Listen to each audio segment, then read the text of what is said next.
Run it up, then run it back. Run it up, then run it back. Run it up, run it back. Run it up, then run it back. Citizens. I mean, I like that. That is just brings warmth into my heart. It was adorable. Did you like? You gave the fist pump? Yeah. Like you did a fist pump, tiger. didn't you? You did something. I don't know, I forgot. Oh, we're gonna watch it again. We'll do it tomorrow. But yay, new open, which means just new attitude. So we're really happy to be here, and we're really excited to talk about some of that basketball that was played last night. We're gonna start down in South Beach. This was gross. I don't even have a calculator. The point differential is really, really big. Figure it out. Thank God this was an NBA Cup game. Oh, good Lord. Second straight game blown out for the Lakers. 134-93. They've lost their last two by a combined 70 points. Tyler Hero with 31. 9 threes. Jimmy Butler with 17. LeBron James with 29 points, 8 assists. But yeah, second straight game having been blown out. They've lost 6 of their last 8. People are embarrassed. Magic Johnson chimed in last night. Love when he chimed in. It's never good. He was embarrassed for this team, and so did LeBron, and so did JJ Redick. Embarrassed is a good word, Lou. Do you agree with that? Hell yeah, that's fair. Looking at this game and looking around the league, and Chandler can attest to this. Some nights you're going to be off. Whatever your game plan is, whatever your strategy is, it may not work. Offensively, you might be off. Can't make shots. You can blame games on that. Some nights you can even blame it on defense. You can blame all of these things. The one thing you can control as a player night in and night out is what, Chandler? His effort. You can control your effort. And looking at this game, there was a lack of effort. It looked like these guys quit on JJ Redick. They quit on themselves, quit on everything that they had going. Now, you can chalk this up as one game or just a bad night, but this looks like this is going to be a thing moving forward for the Lakers. They got to get back on the same page. This is back-to-back blowout losses for them, and both of those losses come on the heels of them having a lack of effort and not necessarily game planning not work or them being off on the offensive defensive end. It's just been a lack of effort. They're not even playing hard. One thing as a player that you worry about the next day when you're playing a game and it's going bad is, I don't want to be on film. I don't want to be embarrassed in the film session. These guys look like they do not fear the film. They don't fear because that's the one time as a team you have to sit there and hold yourself accountable for your effort and your energy. And from top to bottom, these guys then show a care in the world to play hard or put themselves in a position to be competitive last night. It's funny you mentioned the film, because some of these plays last night, I was wondering how they are going to sit there and just take this abuse they're going to get today on this film. Because like Lou said, most coaches can live with a bad shot or turnovers or trying at least to make the right play. And whether that's being too selfish, unselfish, hunting down shots, you can live with that. What you can't live with is players and teams not giving 110%, not putting in the effort, not doing all those little things that even when shots aren't falling and you're not doing all those things that are explosive offensively, you can still put yourself in a chance to win the game. They didn't do this. They didn't even come close to doing that. This was an embarrassing loss. And JJ's comments at the end of the game, those were real. And there's no one as much weight as a coach has for a team. They're not out there playing. They're not the ones getting back on defense. They're not the ones following the coverages, communicating on defense. It's like all the things that you drill in training camp all year long. It's like last night they just forgot all those things, and they were just out there aloof without a care in the world and just got absolutely punked. Well, the video that was everywhere last night, all over the socials, is of course this defensive. Look at this. Look at moments. Yeah, that's what I'm saying. You can't defend yourselves on film when you look at that effort. And by the way, it's 3 or 4 of these floating around from this game. You know, whether it's runouts and they're getting wide open dunks and nobody's even challenging these guys at the rim, or this is a passing drill right here. This looks like a warm-up drill that you start your practice with. And this is a Lakers team that we applauded early on in the season. We had them being one of the teams that were going to make some noise out west, and they still can, by the way, but not with this lack of effort. And the beginning of that clip was even worse. The first thing you do is you run. First of all, you sprint back. That is you sprint back. But then you have to stop the ball. No one even stopped the ball. They all just ran. First of all, they jogged back. They didn't care. Jimmy Butler just dribbled the ball down. No one picked up. No one talked. Look at this Anthony Davis right now. Does it feel real? That's a defensive player of the year, all defensive talent player right there. And that's the effort I'm getting on I literally found myself Googling last night what club was open on Tuesday night in Miami because the Lakers went. That's the only thing that I can think of is that they got super lit the night before and they just didn't care and they were chalking this one up. But it's 2 games in a row. And this is the one time they're going to Miami and they were just going to let it loose because this was an embarrassing, pathetic not even performance. This was just effort. This was will. This has nothing to do with basketball. Why they struggled last night, which as a coaching staff is probably the most frustrating part. Well, I mean, look, the good news, bad news, however you want to look at it, is both LeBron and AD after this one said 100% this is on the players, not the coaches. Which sometimes we try to figure out who's to blame. You like the fact that they both said it, and they're being truthful. Yeah. They have to. Again, there's only 2 things in the NBA that players can control 100%. That's your energy and that's your effort. It wasn't there last night. This isn't something that you can blame on a game plan or a JJ Redick or anything other than them guys going out and giving themselves an opportunity to compete at a high level. And this is what was concerning in the beginning of the season when they were saying LeBron shouldn't be this guy providing the energy. Remember, like that was the whole talk, like why is a 39-year-old LeBron? It's because nights like this, like when he doesn't have it either, who's going to be that guy? Like, is it Rui? Is it D'Lo? Is it Dalton? Is it Max Christie? Is it any of these young guys?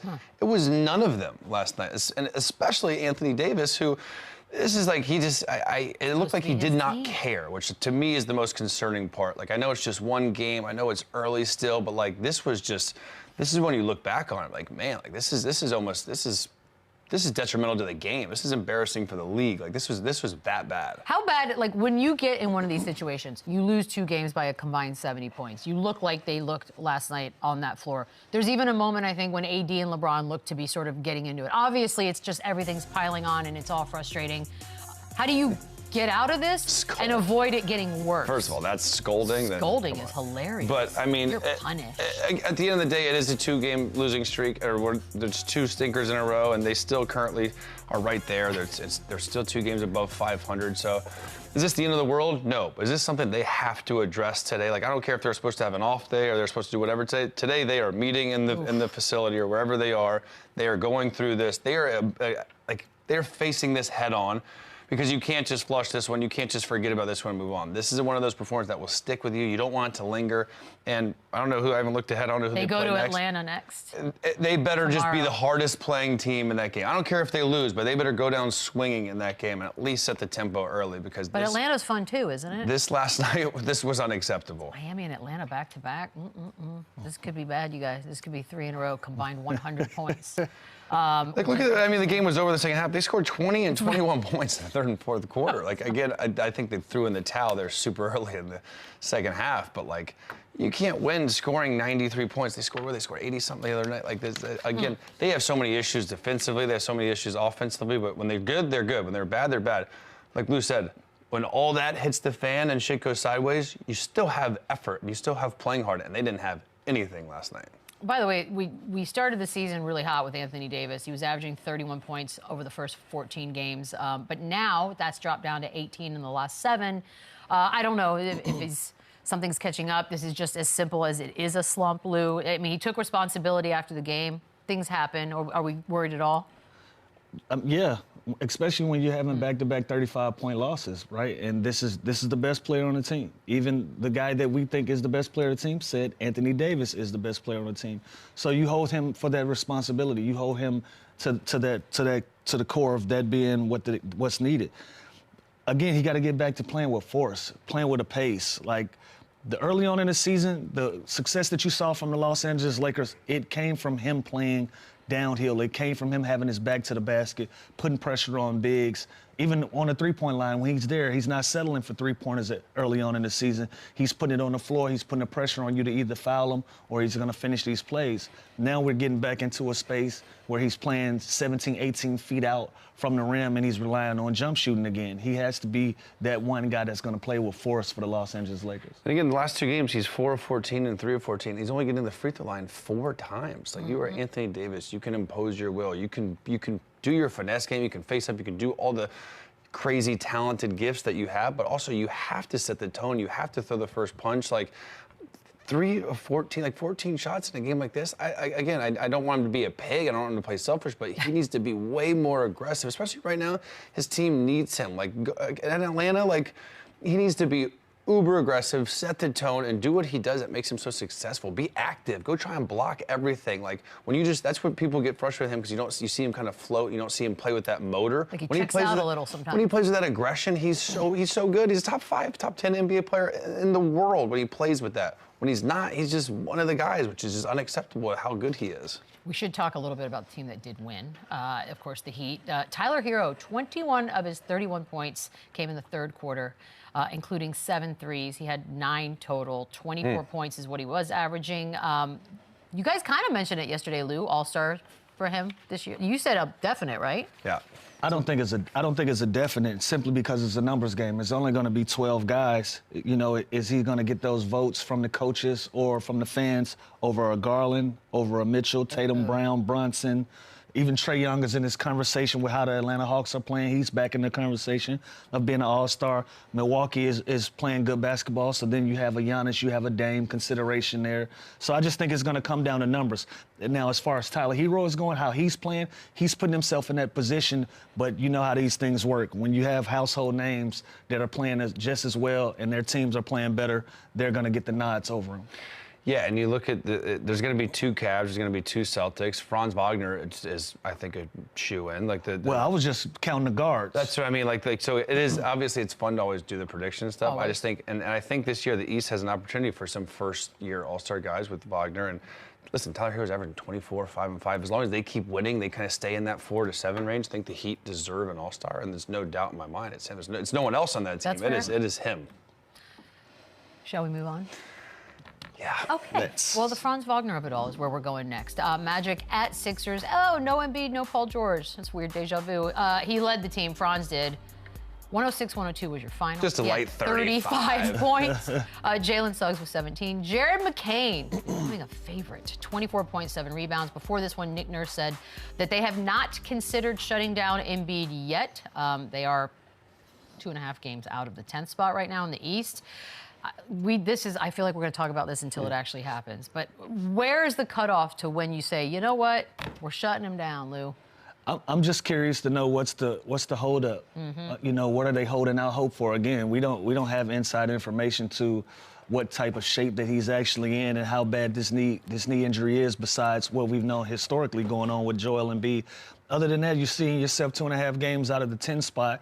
You're not playing your best basketball. You're not even really healthy. You know, even Paul George is in and out of the lineup. Tyrese Maxey is in and out of the lineup. You can't find that consistency that you want to if you're the Philadelphia 76ers. So if you're the management for them, what are you waiting for? You know, are we still thinking long term or are we thinking short term? If we're thinking long term, go ahead and shut him down. Give him an opportunity to get as healthy as he possibly can.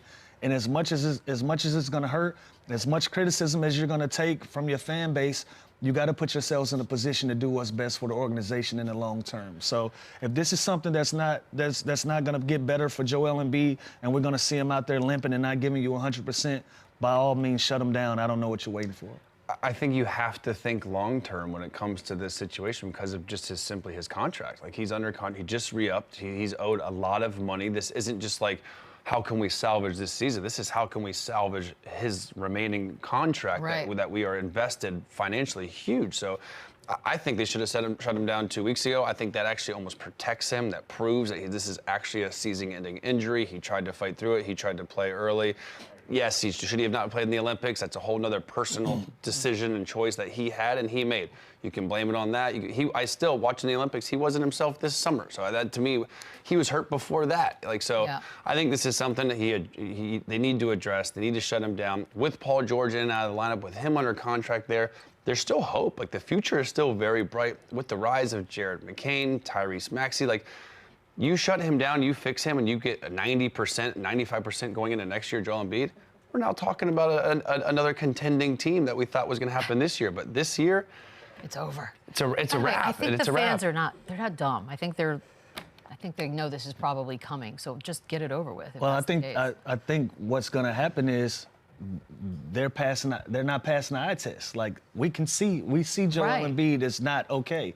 you know, but the more that y'all bullshit us around and tell us, well, maybe this, maybe that. It's annoying. Yeah, it becomes annoying. It comes to a point where it's going to be contentious. And so, again, if you're the Philadelphia 76ers and you know he's not going to put you in a position to really compete for a championship and get you in a real guaranteed playoff spot, 1 through 6, and not go through the play-in and have to go through all the rigors of that, because those are added games. You know, that's going to be added stress on that knee. If you can't put yourselves in a position to do that, go ahead and shut them down and protect them. And I don't want to speak out of pocket here, but I think they have their pick. And so and there's 3, I know there's 3, Harper and Bailey and Flagg. Those are both immediate impact players next year. So if you can get in that top 3, you add one of those 3 guys to this core already moving forward. It's like when the Spurs had Duncan out, or the guy out, and they drafted Tim Duncan, and they were just really good that next year. That's I know, it was a coincidence. It worked out that way. Yeah, how about that? Big fan. That is the situation that they could have, and they could be right back in it next year, but they have to have Joel Embiid healthy, and he's not. Just call it. Franz Wagner, you can be all right. Excuse me. He's averaging 27 points a game over the last 16. This is where it gets crazy. Are you ready for this? I always hide behind some are saying that they would, because of right now, they would take Franz over PAOLO because of the defense. It sounds crazy to say out loud. Who's they? Exactly, the internet. Chandler. No, and I love Franz Wagner. I know. I think he's a stud. You could see, first of all, I like to see this when, like, the number 2 guy gets the opportunity. Like, We saw it in Houston. It's like that we figured that out. He has proven that he is a stud, right? He is a star. He is going to be an all-star. His numbers are outrageous. He's one of those players, too, where you can't speed him up. He plays at his pace. He plays at his tempo. He can shoot. He can handle. He can handle in the pick and roll. He can set the pick and roll. He can switch defensively 1 through 5, which is valuable. Let's not just forget about PAOLO. He played 5 games, I know, but dude was putting up 30 and 5 and 9 rebounds It's out of a game. sight, out of mind. That's all that's happening. Come on, let's not. We're talking about an absolute franchise piece that is an absolute stud in PAOLO. So I'm not ready to say Franz is better. I'd rather have Franz. They're blessed to have both of them, and to have these 2 wings that are that young going forward, that are so versatile with their length and their size and how they can score the basketball.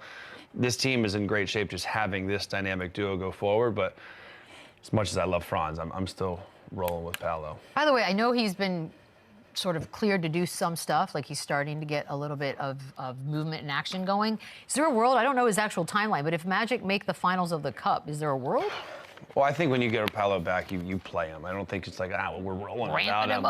Let's keep it. But again, this is just classic media. This is like Brown and Tatum. We're trying to drive something in between them. Like who cares? No, you know what it feels like? It feels like Jalen Green and Şengün. And when one was out, the other one thrived. Yeah, it's like, can they be good together? And then PAOLO's going to come back, and Franz is going to have like a 12-point game. They're going to be like, look, he's not this scenario is different, though. They were rolling with both of these guys. Exactly. Yeah, they're just good. They're just a good basketball team. They're just good, and they're both good. Like, there's a world where, like, they both can just average 22 to 27 a game and be one of the best duos in the NBA for years to come. Like, that's very possible. It's a good problem to have.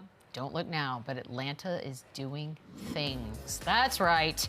They end the Bucks' 7-game winning streak, 119-104. There he is, friend of the show. Jalen Johnson, 23 points, 13 rebounds. Trae Young with 17. Giannis had 31 and 11 boards. Dame with 25. They have now beaten, Atlanta has, the Knicks, the Celtics, the Cavs twice, and now the Bucks. Lou, this is... And now they're going to have to face the Knicks, which obviously they hate each other. It's kind of the perfect scenario. I love it. Are we looking at a potential top seed come playoff time? You know what? This is what I'm doing it. Yeah. Top seed. Why not? We top 4. This is what I'm seeing. This is a team that's 3 years removed from the Eastern Conference Final with basically the same core of guys. Like, let's be clear. A lot of these guys were there when they made that run, and now that they're showing you they're back, and this is what I love to see about the Atlanta Hawks. You can see the joy in this team again. They having fun. They're playing well together. Like, they got a lot of good pieces. You got DeAndre Hunter that's coming off the bench that's giving you great minutes. Bogey Bogdanović, what's up, Brate? Giving you great minutes off the bench.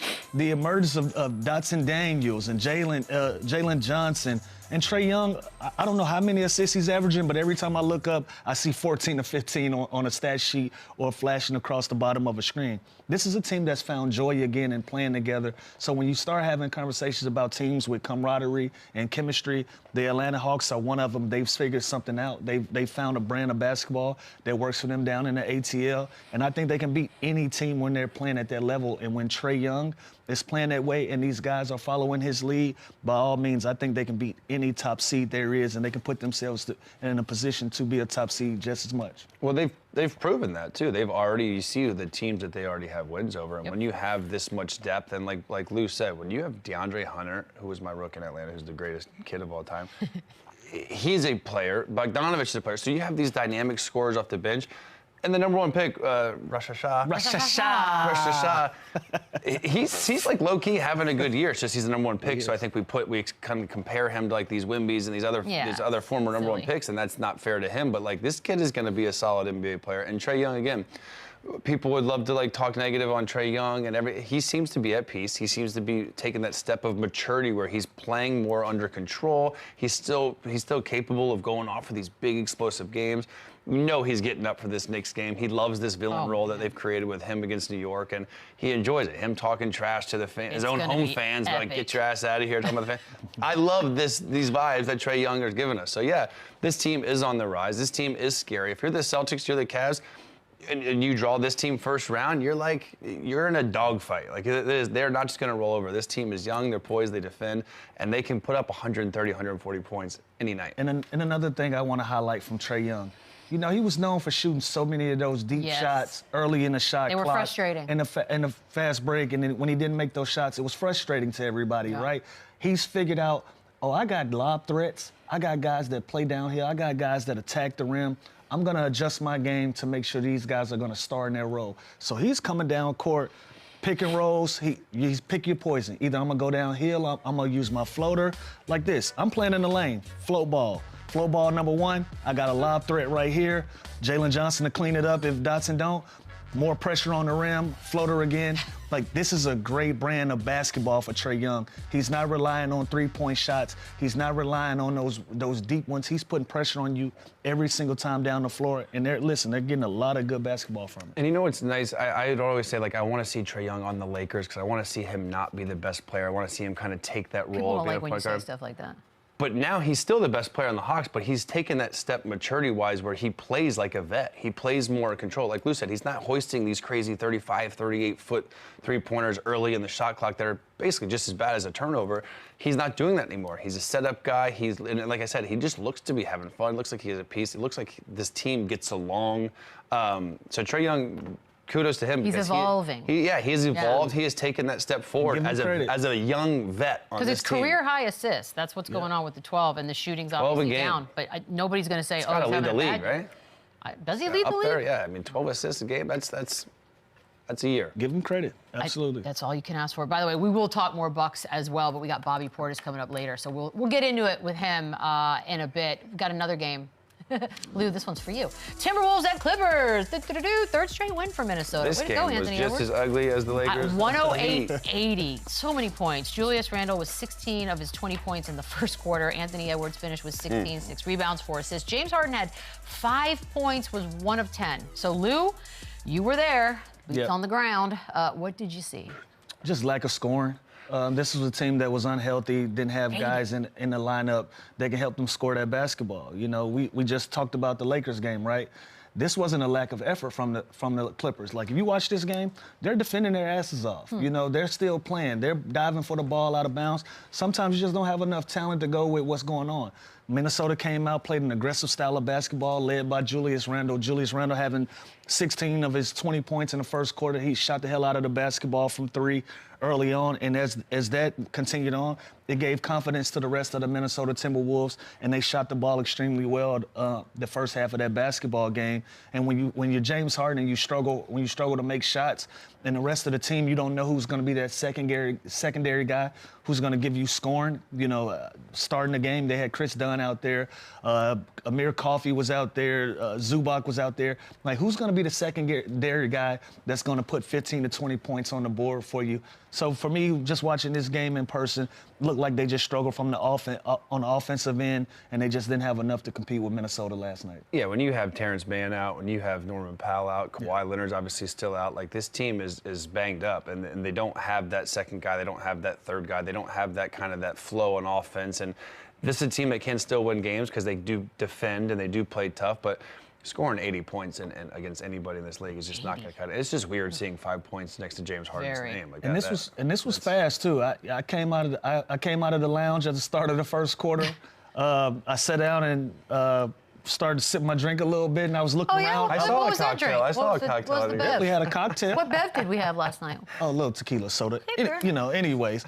But by the time I sat down and I was admiring the arena and the scoreboard, the Halo board, I was looking around, and then I finally looked at the score, and I said, damn, I'm down 20? It's like, so fast. This was quick. You know, Minnesota went on a run. You know, they played with a lot of confidence early on in this game, and, you know, the Clippers just weren't able to get back in the game from start to finish. And an ass beating like this is almost a good thing, because with the schedule coming up, you pull the plug. Just well, let's do the schedule, because they got Houston, Denver, Dallas twice, Memphis, and Golden State all coming up. Obviously, James Harden isn't going to have 5-point games throughout all of that, but yeah, it's a difficult one. And that's the thing about the West this year. It's deep, and there's no real gimmies besides maybe those bottom 2 or 3 teams. So it's never going to be a weak stretch where everyone just has fluff games. Like, there's always going to be some competitive games. There's always teams that can score the basketball that are dangerous. So yeah, the Clippers, they need to be healthy. They have got to get Norman Powell back. He's had an outrageous year. He was back, and then Yeah, so you got to have him in the line. Is there any news on Kawhi Leonard? No, but I do have a pet peeve about that. If you notice here in LA, locally, when they run like Clippers ads and stuff, it's always using Kawhi Leonard's headshot, and that makes me angry, because I think, ooh, did I miss a headline? Is he back? That starts in media day, though, Beadle. They got to stop that. You have other guys on the team you could promote, because I'm like, it starts in media day. You cut the commercials, then they go out. No, Kawhi Leonard sells a little bit more. And by the way, does he? Because it seems like a meme. You do not cut Kawhi Leonard out of any promo if you're the Los Angeles Clippers. I don't care how long he's going to be. Not cutting him, but for the meantime, when you're saying, hey, we got a game tonight, you can't show put Norman Kawhi Powell. Leonard. Thank you. You have other people. Everybody else. Anybody else. If Wemby goes out tonight, he's not going to play. Yeah, you think they're going to promote like Elton Johnson? Spurs are going to take him out of the promo? And I know this because I was an intern, and we would have to cut these little promos each week. And yeah, you change it depending on what's going on. It's not like Kawhi's been out for a game. He's been out this whole time. There's time to change it. You don't cut him out of the promos. You still mad he left San Antonio? No, but I am kind of laughing at how this is. Do you want to? I am laughing at how this is playing out in a way that makes me feel like my anger back in the day was a little justified. I don't feel as crazy as maybe I once did, if we're being honest. So yeah, there's that. Anthony Edwards, by the way, called the team soft. It was an amazing moment to witness. They've now won 3 straight since then. Guys, that's all they needed, was a little pick-me-up speech. And you know what? They have the right personality of a team to respond. Naz Reid, you look at Mike Conley, Julius Randle, and Edwards. These are extremely mature guys that can take some criticism, criticize as well, and go out and respond. And now they're playing a brand of basketball like, look at this. And nothing soft about that. Nothing soft about that. Rudy Gobert playing in a dunker. There's nothing soft about that. You know, even as well as they shot the basketball last night from 3, they didn't rely on that shot as much as they have in the past. They put pressure on the rim. So from everything that Anthony Edwards said and how this team has responded, kudos to them. Yeah, and to me, this is leadership. This is great to see from Anthony Edwards. And there's a balance, and there's a kind of a respect level where you have to toe the line. You have to have a little bit of boundaries, but he didn't call out one person individually. He didn't call out Coach Chris Finch. He said, we, as a team, everybody, we're just a bunch of kids. We're soft. And you know what? They probably realized that. They addressed it. They looked in the mirror. And now they've gone on a little heater and looked to be kind of figuring some things out. And we've always said we didn't understand the trade necessarily. I think basketball-wise, it just never really made sense. But they still have enough on that roster and that locker room to figure it out. They still have enough talent offensively, defensively. Like Lou said, they're tough. They're older. They're a mature team. In the playoffs, they're going to be a lot better when it slows down. They can play in the half court. But I have no problem at all with this from Anthony Edwards. And it looks like they responded well. It's funny how using we needs a little kick. So much better than, hey, they are not doing their jobs. Like, it's just not that hard, guys. We got to take a quick break. When we come back, more Run It Back. Run it That's us. Run it back. Run it up. Look around the league. First up, some games tonight. Rockets at Warriors. The Warriors have lost 5 straight, and they've dropped to 7 in the West. Charles Barkley said that the Warriors are cute, but doesn't believe in them. Do you believe in the Warriors, Lou? I still do. Any team Cute. that has Steph Curry on it, I'm a believer, right? You know, even from how they started the season to where they are now, they're starting to struggle without him. Once he gets back in that lineup and starts rolling again, I think this team picks steam back up. Sixth in the West. And you know what's crazy? When you watch them, they still have the same principles, the same ball movement. And we always talk about Steph Curry and his shooting, which obviously is the best ever. He's the most conditioned NBA player in the history of the game. Has to be. Dude, he doesn't stop moving. He goes point. back and forth. He is in the best shape of any NBA player, I think, ever. Since JJ Redick. It is, bro. It's unbelievable. The dude does not stop moving ever. They have this system where they find him the minute he gets off the ball, he comes back to it. He goes off staggers. He goes off flare screens. The ball movement they had a couple possessions the other night. They ended up losing the game, but they had a couple possessions where they drive, attack, kick. Everybody touches it, and then finally they just find Steph Curry from 35 feet, and he hits a crazy shot. That is the system that they have. They have the system they have in place. They're deep. Do I believe in them to win a championship? No. Are they a solid team? They're going to be a hard out? No doubt in my mind, for sure.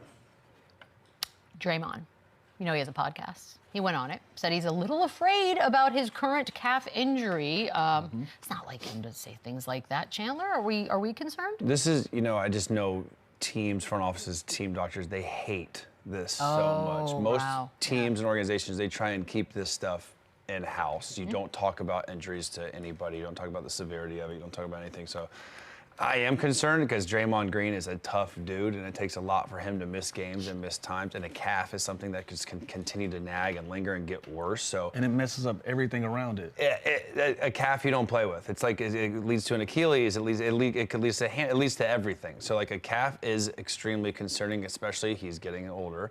He's missed time already for this. So, yeah, and just the fact that he's saying it on his platform, I know the team is not thrilled about because they haven't released this. They haven't made statements. He hasn't. Unless it's a con. So, again, I think it's awesome that these guys have these platforms and these voices on their own behalf, but the team can't be stoked about this for obvious reasons because of the actual injury and the fact that he's just saying this is not First good. rule, you just don't talk about injuries. And again, he's not like he's never really hurt. He's never missed. Like, this is obviously a serious injury. Lou, Rockets sit second in the West, 15-7 right now, only behind the Thunder. Overachieving? Is this where they're supposed to be? Could they finish second? Like, how are you adjusting? How are you assessing them? I think they're playing really good basketball. I genuinely feel like they will level. What just happened? I'm trying to be. Are you a politician? He's trying to be nice. He's being a politician right now. Listen, no, because I play with Ime Udoka, and I know that he's a quality coach, and they got a lot of great players over there. From the Fred VanVleets, Dylan Brooks, and we don't even have to mention the main guys. Like, they have a really good group, and they have really good coaching. And so when you put those two things together and you're starting to roll, I don't want to say you're overachieving. I do think they level out a little bit when some of these other teams get healthy. Like last year we talked about Boston kind of floating through the Eastern Conference because of so many injuries. They didn't have as many roadblocks to the championship as we'd have liked to see for competitively. I think the same thing with the Houston Rockets. You're looking around, Golden State's banged up. The Lakers can't figure it out. The Clippers are banged up. Phoenix is banged up. And as a result of that, they're getting the fruits of the labor, and they're benefiting from that. So when these teams get healthy, do they still compete at this high level? Will they still win these big games and continue to be a second-place team? That remains to be seen, but once everybody else gets healthy around them, that's where the challenges are going to show their face. If you're asking me if I think the Rockets finish second, my answer is no. Okay, I don't think we'll knock out the second spot. They're not going to be in that. I said it the nice way. You say it the other way. I'm just saying. I don't. I'm gonna stay on brand. You stay on brand. They are exceeding expectations. Ask. They are exceeding expectations, which is a good thing. This team is outperforming everyone's expectations. This team has surprised some people, and again, they have probably the deepest team in the NBA. Udoka has always been a great coach. They did sign those guys, Sengun and Jalen Green, so now they do have that. You don't know how much as an athlete that takes pressure of everything. So they have their ducks in a row. So I think that does help them. But yeah, come playoff time, I think the Mavs. I like the Mavs more. I like the Suns more. I like the Nuggets more. Minnesota's starting to figure it out. So there are so many good teams in the West that the Rockets they kind of remind me of the Cavs in a way. Yes, their record's good. Yes, they are up there in the standings, but like, do you really think they're going to get out of the West? From 5 to 8, all of these teams have injuries and health issues right now. So again, when they get healthy, they're going to start going on runs. Do they sustain that? Again, I think that they are inheriting wins off of off Kevin Durant going out, off Draymond going out, off Kawhi not being there for the Clippers and Norman Powell missing time. So yeah, but that's part of the game. You can't knock them for that. Can't plan for it. The fact of the matter is they have had a great start to the season. They have figured out their identity, their role. They're going to win a lot of games. Do I think it's sustainable to finish second in the West? I think that would be a hell of a season, and that would surprise a lot of people if the Houston Rockets finish second this year. That's all I'm saying. Well, are they a good team? Yeah. Are they a so contender? Are they overachieving? Yes, I did that because I think to be 15-7 after 22 games that's a great start for this team. No, I don't think many people thought that this time, December, whatever it is, they would be second in the West. I wholeheartedly think that. Fine, who wins tonight then? Rockets, Warriors. The Rockets. Warriors. What, really? Home, they gotta get off the snide here. They gotta get off the snide. This guy kills me. I'm with Lou. $100. $100. Straight up though, I don't even know what the spread is. Yeah. The Rockets No, gotta be favored. I don't do points. I don't do numbers. Well, Yeah, no, that's I straight smoked up. myself out of 3.5 Lou, I think points. Win or lose, yeah. All right, I got the Warriors. There's a good game tonight as well. Nuggets, Cavs. Nuggets in Cleveland for this one. Nikola Jokic. This is going to be fun. He is having arguably his best season. You think to yourself, well, how could that be? Because across the board in stats, he's got career highs going currently. But the team itself has not been consistent, and they are in the, what was it, the 8th spot over there. He says he's not worried. I can't imagine he would say he was worried, Chandler, but should he be? I'm just a little worried just because the overall feel of this team feels like they've lost a step. And Jamal Murray kind of hasn't had that explosive stretch. They just got Aaron Gordon back, which is great. Christian Brown's starting to play a little bit better. Peyton Watson's starting to get more minutes. Michael Porter's kind of been their most consistent player outside of Jokic all year long. But that first sentence is crazy. This is Jokic's best year. And I looked at his guy's averaging like 31, 13, and 11, and he's efficient. And you know what the craziest thing about him is?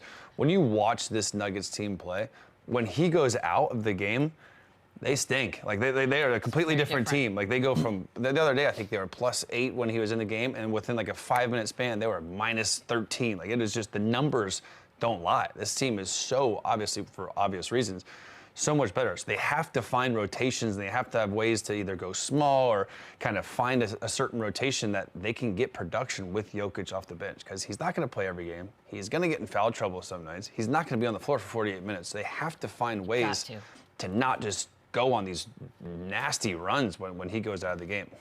It's too much pressure. It's like you have to do everything. You can't even leave the game. You can't afford to leave the game for a few minutes. Lou, you're up. Cavs. I'm not even going to ask Chandler. He's disrespectful. But the Cavs have the best record in the league right now at 19-3, and this Nuggets team, of course, like not too far removed from being champs. These are the types of games, perhaps, maybe that a guy like Chandler, who's a doubter, do they need to win these types of games to keep proving? Absolutely. Everybody got to get it right now, especially when you're on a run like this and you're dominating your conference, you're dominating your division. When you go out on that road and you go to the West, you got to put them on alert as well. If I'm going to run into you guys at the end of the year in a championship situation, I want you guys to fear what we have going on down here in Cleveland. And so because of that, how they're playing, if they have real championship aspirations, you got to go out and you got to dominate the Western Conference as well when you go out on that road. And this is a big statement game. This is a team that people respect more than the Cavs. That is my point. When you see this team kind of have this record and this great start, teams still think the Nuggets deep down are better. I promise you that. They still think they would win a series. These are the type of games where you start getting that respect. Who thinks? I do not think that. Good, because this is only a sample size. The Denver Nuggets are a championship team. They're proven. Exactly. They're a proven championship team. You're trying to get on their caliber. You're trying to get on that level. So yes, you're playing good basketball right now, but like every other team, injuries, the wheels fall off, and we're back to square one with this Cavs team. With Denver, they have credit in the bank. They have rings to show it. And I just said going out on the road. I'm sorry, this game is in Cleveland, but that makes it even more important to protect your home court. Don't allow a team to come in and take over your. I wouldn't say take over your trap, but y'all wouldn't know what I'm talking about. But this is going to be a. Do you know Chandler? Yes, I know. Of course you do. What does it mean?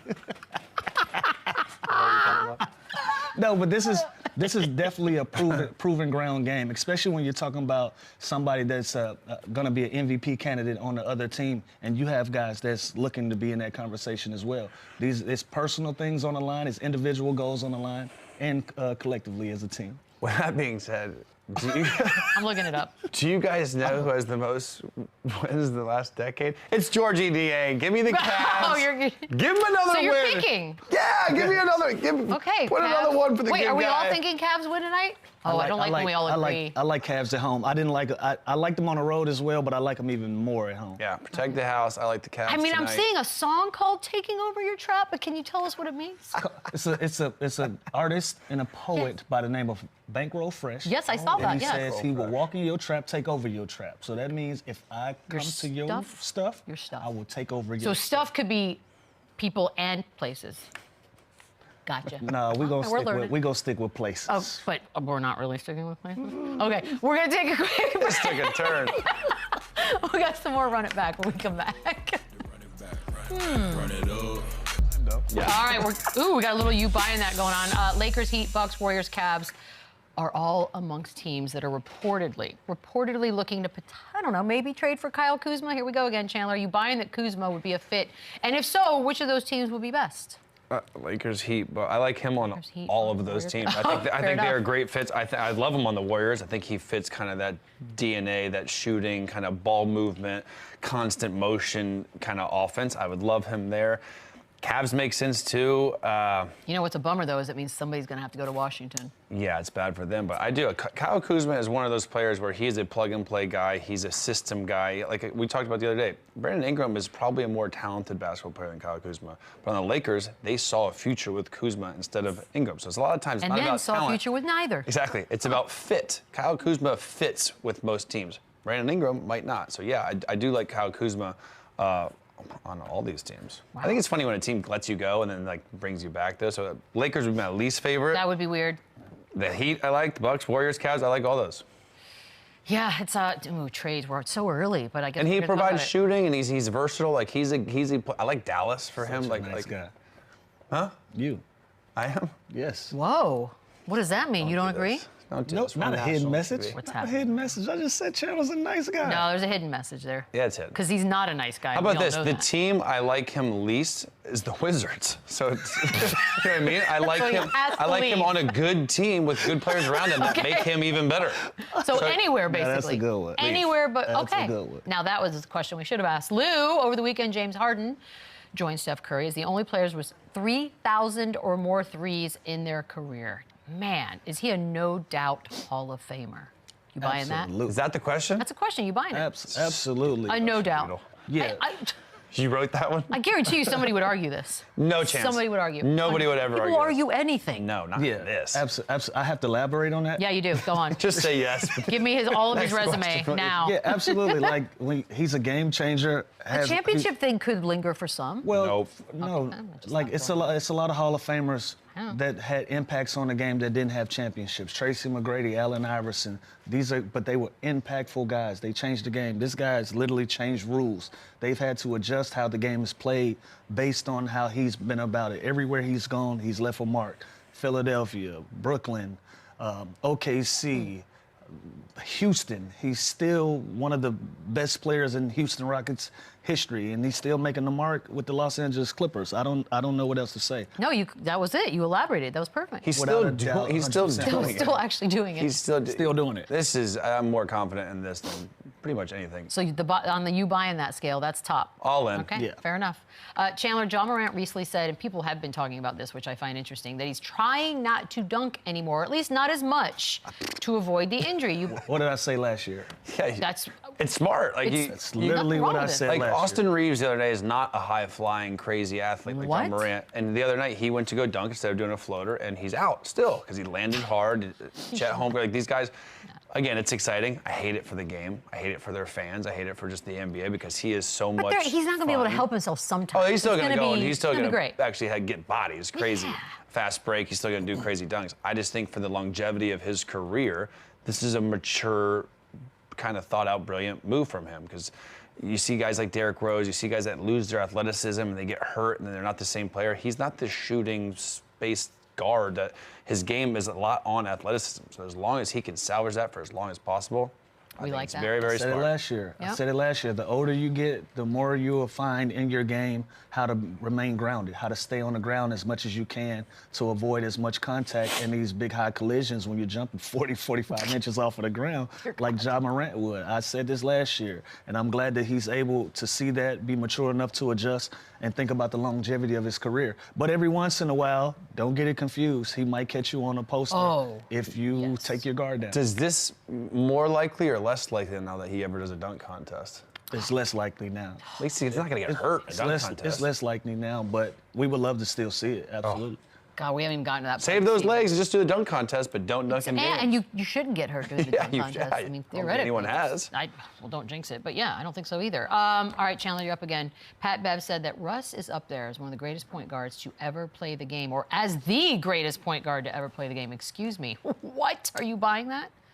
He said the, but It's the. I was wrong. He's not. I mean, Steph Curry is the best point guard to ever play the game, but Russell Westbrook.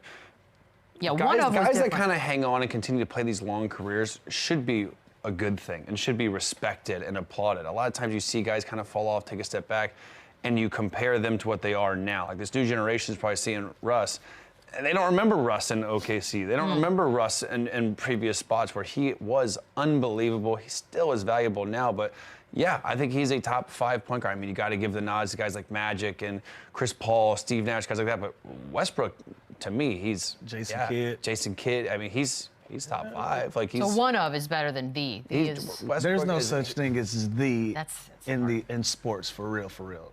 Can't be. It's always one of. Yeah.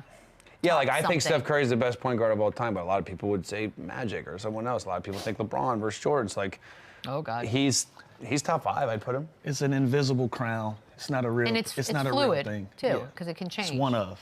All right, fair enough. Lou was bored with that question. He hated it. In all sports, though, I was doing this the other day because like some people, Tom Brady, Pat Mahomes, Gretzky, I feel like is the one. Is like he's the GOAT of like his sport. I Like Ovechkin. baseball, there's even a no chance.